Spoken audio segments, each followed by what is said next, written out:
We have a 57% chance, ew, to brick.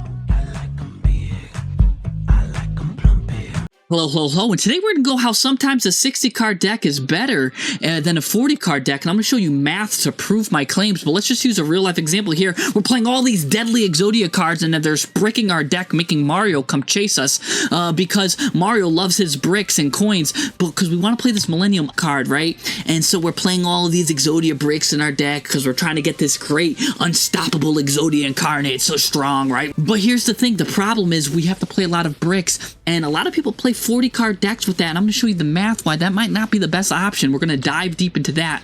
But also, real quick, let's go into the advantages and disadvantages of running 60-card decks, right? The pros and how it might beat a 40-card deck, of course. It's going to have more utility and more engines, baby, like the little engine that could, right? We're going to be churning them out. We're also going to be drowning out those bricks. We won't want to see bricks coming, right? Mario's en route to our location trying to get those bricks. We don't want that, right? We're going to drown out our bricks that we're playing because we're playing 60-card decks. I'm going to show you the math on that. And also the grass is greener. People always say the grass is greener on the other side. You know, you get to play that card, but also these graveyard heavy decks are generating massive advantage, and then they go through their deck like round and round like a carousel or something, you know what I'm saying? So really cool there, but the cons are, interestingly enough, less consistent. You can see why I put a question mark there, because I'm going to talk about that in a second. Harder to find one particular card, that's interesting too. We'll leave that on the side. Harder to deck build, also we can leave that on the side, but that is kind of true to a second, because you want to take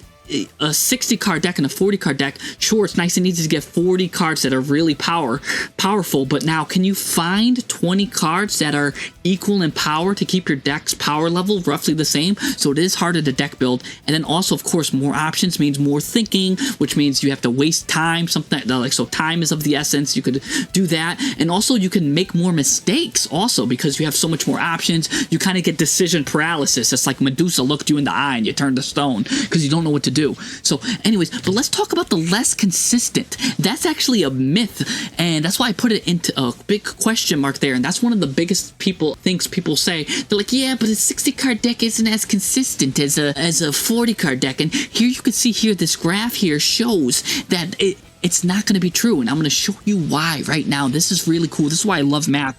Right, this deck right here, let's say you want to look for something that's like, oh, I want to get something that's like about 75% consistency. Well, that means you need to run 9 either starters, or it doesn't have to be like consistency in starters. You might want to say, hey, I want a 75% chance to find a hand trap. Well, that goes here, by the way. And just in case I wasn't clear, the orange line represents a 40-card deck, and the blue line represents a 60-card deck. So let's use a real example of that. Let's take this point here, right on the 13 number line, right? To generate 13 number of cards, right, to a little bit above 87% consistency, we'll just take that arrow moving over, right, to an exact spot here, now at 20. What that means is, for an 87% chance of consistency, right, we have 13 cards. For that same level of consistency, in your 60-card deck, all you need to do is run 20 card starters, right? And there's a lot of the deck building has evolved in such a way where we can find that level of consistency even in cards. There's a lot of cards that can just search you stuff like Small World, all these like bonfires, Rhodas, yeah, like oh, look, these 2 level 4s make a reptile guy that he can search any reptile, or these 2 level 4s search any pyro, right? Or Fire King Dempsey, Flame Banshee, all these cards, so easy to search whatever you want now. In fact, you could just probably look underneath a pillow and find the card you're looking for in these decks. Anyways, here's the raw numbers to take a look at it, to get a little bit more specific. You'll notice 2 things here too, the raw numbers, because sometimes people like to look at the raw numbers instead of the graphs. I like to look at the graphs, but maybe some people like it raw, you know what I'm saying? And I'm going to give it to you raw right now. Let's say you're looking to get a 90% consistency with this represents the 60-card deck, by the way, and this is the 40-card decks. I put them, I couldn't put the titles up because I was running low on space here. So let's say we want 90% consistency. We want 22 cards. To get that level of 90% consistency, we only need to run 14, either, again, starters or searchers, whatever you want, right? Because That's how you achieve that level of consistency. And this could also be true with hand traps and stuff like that. Another thing to note though, real quick on the side, you know, just like, oh, I want some sprinkles on the side of my ice cream, like a little bit of sauce on the side. Look at how bad consistency gets. When you start getting up, you start seeing what's called diminishing returns. I have a whole thing on hyper consistency and why it's bad. And I just want to, since it's here, I want to just show you why hyper consistency is bad. People are always like, oh, look at my deck, it's so hyper consistent. No, here's why it's bad, right? And by the way, this isn't 100. I know it says 100, but it's technically 99.99999. Nothing's truly 100% when it comes to numbers and deck building. But real quick, your friend that's like, I got 99.99% deck building consistency in my 40 card deck. By the way, he could have cut 20 cards and got 90% consistency, and those 20 cards could have been board breakers, hand trap, tech cards, whatever. All of this could have been more fuel or something, board breakers, tech cards. All he did was give up 10% consistency and achieved a lot more cards that way. I have a whole video on it. I'm going to put a video up here on hyper consistency if you want to check it out, why that's actually a bad thing. But go check that out if you want, if you like that kind of stuff. But another thing that makes 60 card decks better than 40 cards is, again, they could drown those bricks. They could really bury them 6 feet under in the ground, if you know what I'm saying. The blue represents now here in this. Actually, I should have made it consistent. Like, I should have made it that way. But the blue now represents a 40 card deck, and the orange is a 60 card deck. You can see here that the more bricks you have in your deck, right? Oh my gosh, I have 10 bricks. You're going to see a 78% chance to at least see one of them in your hand.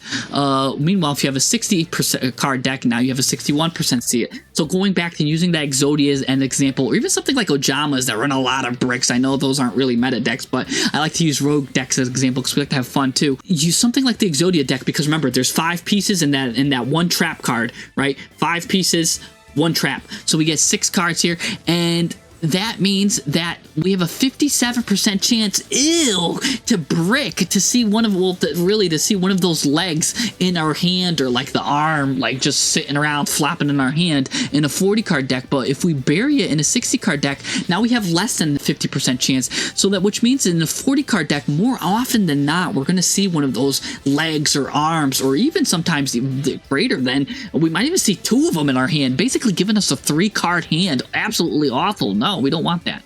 So you can see here, running the Exodia deck, running 60 cards, now we have less than half chance to see it. I would really like to go even lower than that, which is why this deck really hasn't seen, it's actually seen some topping success in tournaments, but not the greatest of successes. And by the way, if you love seeing all these different kind of maths, I have all different kinds of videos on math, stats and statistics that I just throw in my Excel spreadsheets because I love building stuff like that. If you're a fan of math, please subscribe to the channel or join our Discord. We talk about numbers in our Discord a lot. We'll review your deck, the consistency of it. We have a lot of members, and even the members talk about members, making our decks better. That's what this is all about. I love helping people, and come join the Discord so I can help you.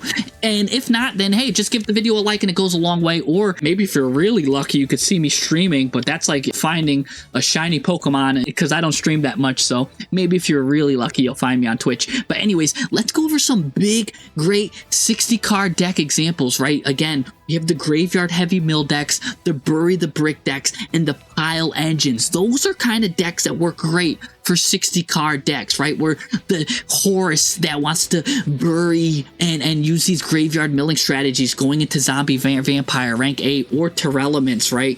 That can mill and start popping off with the graveyard. Again, bury the bricks like Ojamas, right? But if you want something more meta example, maybe even something like Rescue Ace that plays a lot of cards that you don't really want to see in your hand, right? Because we want to search them with the big turbulence. That's a good bury the brick strategy. Or a pile engine, which I'm going to show you in a second how I use in the King of Games rank in Master Duel. I'm going to show you basically stuff a lot of engines together, and it kind of works out good that way. So let's show you an example of a Crystal Beast 60 card engine. I know Crystal Beast is fun, huh?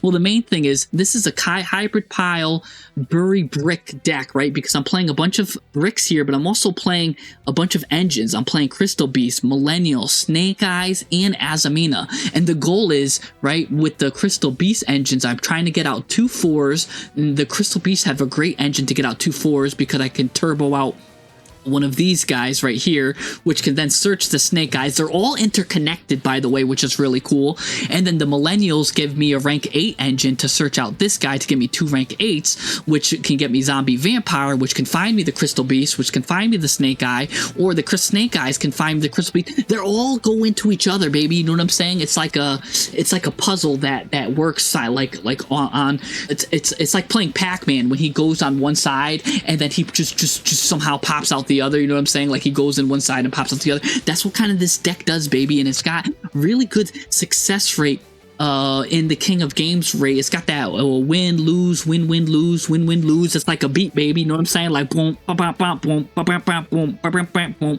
If you listen to Spanish music, the boom, boom, boom, boom. Except for me, it's like win, lose, win, win, win, win, lose, win, win, win, lose, win, win, lose, win, win. Yeah, anyways, so let's show that in action to see how that kind of Spanish deck, I'll call this the Spanish deck now. We'll see how the Spanish deck does in the King of Games. All right, I'm gonna go first here. Look at this. I got a nice little combo here going. I get a lot of thing here, and oh my gosh, I get max seed. Oh, that's annoying. That's more annoying than you know, when you were growing up and your parents would knock on your door and open your room door to check on you, and then they close the door but they don't close all the way and leave it cracked. Yeah, that's how annoying Maxi is. But luckily the Crystal Beasts do have a line to kind of play around Maxi. You should always have a line to play around Maxi. I'm gonna just negate myself here just to test to see if he had anything like an imperm. Maybe I would have bluffed him into using it, but we are gonna go into a Baguska, which is very strong. It's basically a Apollo USA on legs here, so it's pretty strong. I could go into that, and I have a Nibiru too, so it's like having a rock in a hard place. You know what I'm saying? Well, Nibiru's the rock, and the hard place is Baguska, because he's going through some tough times right now. He's super tired, so putting him in defense mode, and look at that. So now he can't use Poplar's effect, right? He's not going to use Poplar's effect. He's going to go into Link Rebo. That's going to make Poplar come off. He's going to try to probably SP Little Knight banish me. And yeah, look at that. Already making him go through a lot of his engine here too. He's not even going to be able to use that card too. So there we go. Stopping some good cards there from gaining effects and chugging through. Look, this is what, his 4th card now? His 4th summon? Yes, so also almost turning on my Nibiru too. So he wasted a lot of gas trying to get through this, and now he turned on my Nibiru, baby. Turned it on like a light switch. And what's crazy is too is because he has Rescue Ace Hydrant, that card is an effect that he needs to activate manually, so we're not going to let him do that, baby. No, no, no, no. He has to get rid of a card because he used an emergency, and actually, he's the one with the emergency now, and here's a really cool interaction. He's going to think he's cute trying to dodge it with SP Little Knight, but a lot of people don't know this. Because he's going to clear the board with the rock right here, the rock has nothing to tribute, so that means I get to keep my rock, baby. You know what I'm saying? It's like when you propose to a girl, and I'm the girl, right? And someone proposed to me, and then they break up with me, but I get to keep the rock. I get to keep the rock, baby. I'm keeping that rock. You gave me it. It was a promise to marry me, and you didn't marry me, so I'm keeping the rock. It's legal in some states to do that, but what's not legal is, oh my gosh, he's drolling me, and that's absolutely deadly. So that means I can't use my bonfire, so that's very annoying. And you can see here too, I went through my Waju temple while I was making my rock joke here of my proposal, when I am proposing to him with this Waking from the Millenniums, because you can see here how they just roll into each other like a snowman cascading, getting it down. Anyways, we need to get rid of this SP Little Knight because I got drolled, so I'm gonna have to make some kind of end board here. So that's why I'm summoning Little Snake Eye Oak. Just really get rid of this SP Little Knight. We're not gonna win this turn, but that's fine. We'll take that trade. We'll go use Oak to do that, but no. Ooh, no, he's gonna stop that in its tracks. That's fine, though. I have a backup plan, you know what I'm saying? Called by the grave, that's fine. He could call me anytime he wants, but the grave's not calling me today because look at this. Take 2 cards from the back of your deck, and what the heck? You get a guy that's a snack. Right, and the snack guy is Doomed Dragon. Gonna go into Zombie Vampire. Zombie Vampire, of course, is my backup option. It's my plan C here. You know what I'm saying? Because I've got a nice, thick, chunky deck, and I want to see a lot of cards from it. And maybe I can even see some cards from your deck, too. So I'll take a little peek, a little gander at that, and he's gonna stop me with Effect Veiler. Look at that.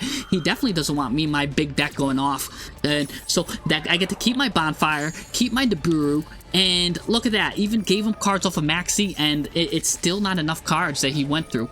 And this Snake Eye, dramatic Snake Eye allows me to special summon Dia Bellstar. And what's cool about Dia Bellstar is she doesn't add a card from the deck to the hand. She lets me put it right there. So I get to set the Sinful Spoil of Betrayal, completely betraying him, because this is basically a Omni Negate. I get to get rid of this card for it to be an Omni Negate. So that means no matter what card he draws, it's like Kaiba, draw your last pathetic card, Yugi, because there's nothing you could do about it. And there he goes, it's a Resign. Very easy, nice and easy. Like the hair color, I wasn't even threatened. Lapras is his name, and Lapras needs to go back to Pokemon.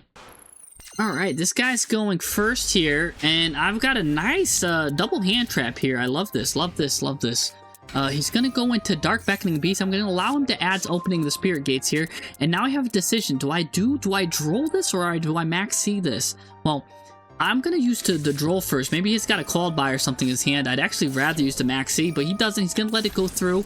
That's fine, because I don't want him to get certain cards, too. I know Yubel is very good at getting a lot of different engines. One engine, of course, is the Unchained engine. Look at this. Now he can't add a Unchained monster from his deck to his hand. So Droll is putting a little bit of work, you know what I'm saying? It's like the intern that just started the new job at the big Google company, right? It's his first day on the job, putting in a little bit of work, not really doing anything crazy here. But this guy's gonna throw 2 of his cards back to get his Phantom of Yubel. This is a monster negate, so he's already establishing a good board presence under Droll, and playing under it very well, still able to get his Nightmare Pain, and this protects his monsters too. So now not only did he get protection, disruption, and a monster negate all in one turn. So, and he's still going. He doesn't care. He's like a hairstylist that's like, I'm like, hey, can you cut a little bit off the top? And he's just shaving everything off. He doesn't care. He's just playing through my Droll, and he ended up with a Muckraker, which gives him some protection, and he's able to put an Escape from the Unchained in the back row too. So he's got a Pop, a Fuse, or not a Fuse, sorry, a Link My Monster, a Monster Negate, a Protection. What doesn't he have, really? So really good playing with under Droll, but I still can use Max C on my opponent's turn. Let's use Dia Bellstar first, right? We've got a number of different engines, and the good news is, too, we put this Rainbow Bridge to the graveyard. I'll go back on what that does, because that's a really good card, too. Let's get Sinful Spoils of Subversion, because we got to get rid of this card first, so let's force him to pop a card, right? Force him to pop the Subversion. Nice and easy pop there, but he's going to get his monster back, and he's going to get a little bit of advantage here. And what's this? He's going to get his Spirit of Yubel back. Since he's going to special summon a monster, let's use Maxi. Let's see if he does his Phantom of Yubel or not.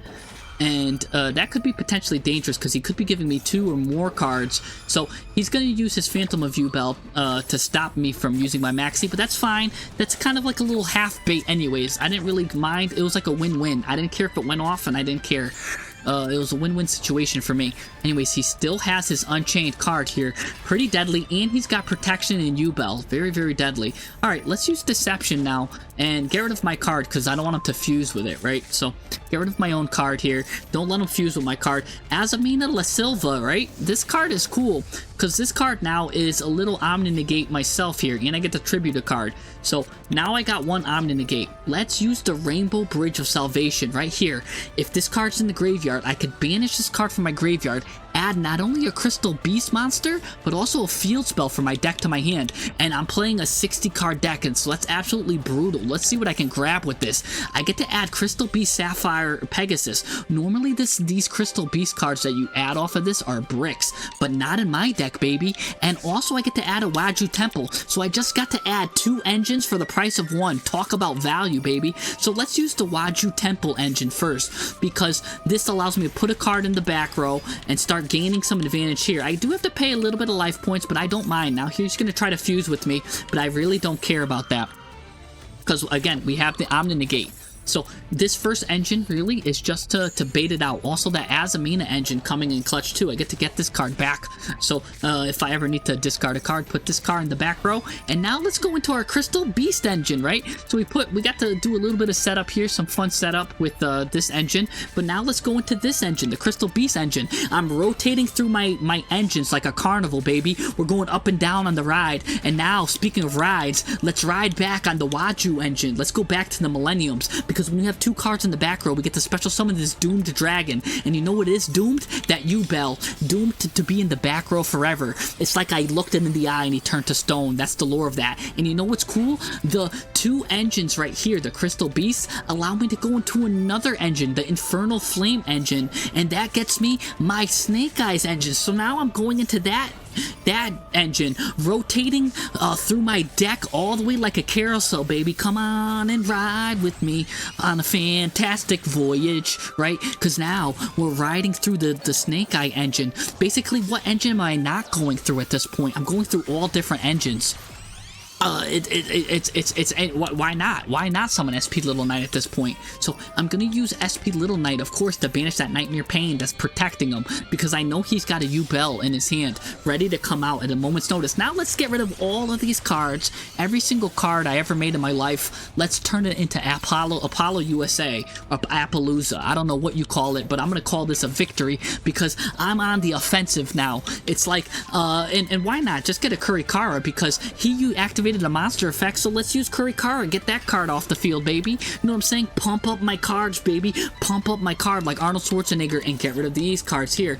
Wow, why not get Flamberge Dragon in on the action? Basically, everybody wants a piece of the action here, you know what I'm saying? This is like a movie with all of the best actors, and all the best actors keep making cameo appearances. And let's push this card to the back row. Unfortunately, I can't. I'm in the battle phase, but for no reason, really. Because I used SP Little Knight, I can't attack here, so he does get to buy an additional turn of survival. Let's add a card from his graveyard basically to my side, and he's got no really good cards, so let's just add this.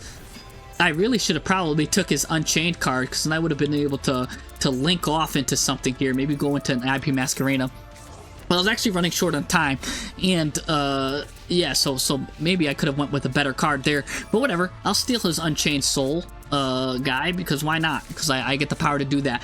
And he's going into Pyrez, using his Opening Spirits, trying to do a little comeback here. I've got 3 negates here, but it might not matter, because now he's going into Phantom of U-Bell. This guy's going to activate a card effect. I'm going to let it happen, because, yeah, he probably doesn't care about that anyways. Go ahead, you can add that effect. But really deadly, I don't want this effect to go off. I have to negate this. And here he goes. He's going to tribute this card, of course. And that's annoying, but it's fine, because now when he tries to add the Spirit of U-Bell to get a card, oh my gosh, and this is the second shiny card? How many shiny cards he's got? He's got a lot of shiny. Yeah, he's got 1, 2. This guy is paying big bucks, but I'm paying some points here to make sure that he doesn't get that Nightmare Pain back on the field. And now he's doing something, trying to do a little bit of a comeback here, but I made sure that he couldn't really do a lot. Whoa, wait, what's this? He's going to Salamangreat Almirage here, and now Almirage is gonna go into, what is this? SP Little Knight. Okay, that's annoying. He's gonna banish a card here.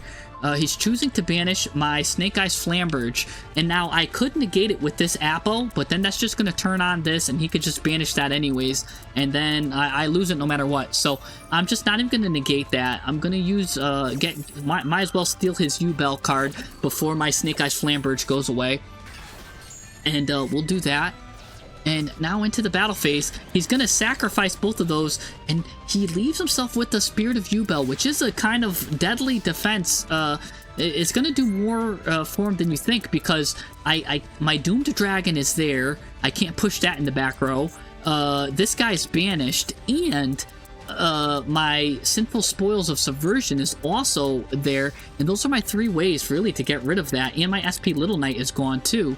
So yeah, so all of my ways to push this guy or banish this are gone. So I'm actually in kind of a pickle here. What can I do? Alright, let's just get our negate first, and I believe he's got 1 in his hand too, so we need that negate. But here's what's interesting. I'm gonna make this zombie vampire, and I know a lot of you are probably like, how the heck did I make that? He's cheating. Jesse's cheating, because I took a 6 and a 10, and I made it into a zombie vampire, which requires 2 level 8 monsters. And this is a very unique interaction that I was able to do, because look at this. By the way, he's got a secret effect. If you use a monster with a level that is owned by your opponent for the XZ summon of this card, treat it as level 8. So I was able to use his monsters 6 and his own monsters 10, and I treated them both as level 8. So that's pretty cool. Now I get to treat his monsters as my monsters, throw all these cards to the graveyard, and now I get to special summon a card out of all those cards that went to the graveyard. Diabellstar is going to be able to get that negate here, but again, that's not going to save me because Spirit of Yubel's pretty deadly. Let's throw this card back. Maybe if I can get 2 cards in the back row, I can bring Doom Dragon back. Anyways, Snake Eye Oak, we'll grab that. Let's add a card to our hand. Let's get Snake Eye Ash back. I already did our normal summon. So let's do something here. How about if I do a little Promethean Princess? I do have one more card, actually, now that I think about it. This is the power of such a big deck, is all the options I have at my disposal. There's one option that I do have at my disposal. We'll use Promethean Princess to get Snake Eyes Poplar, and I have more options than a stock market broker using options. I've got more options than, I don't know, something that's got a lot of options. Here we go. Put this guy, special summon this guy. Snake Eye Diabellstar allows me to push him in the back row, baby. Push it out, you know what I'm saying? So we'll go and we'll fight. Push this guy out. Now here he comes. He's gonna try to do something whack. We already prepared for his whackness with Silva. Have Silva go to the graveyard tribute. Omni-negate. He can't stop this. Now, push the spirit in the back row. Thanks to all of my options. Now, we'll direct attack with this and use Max C.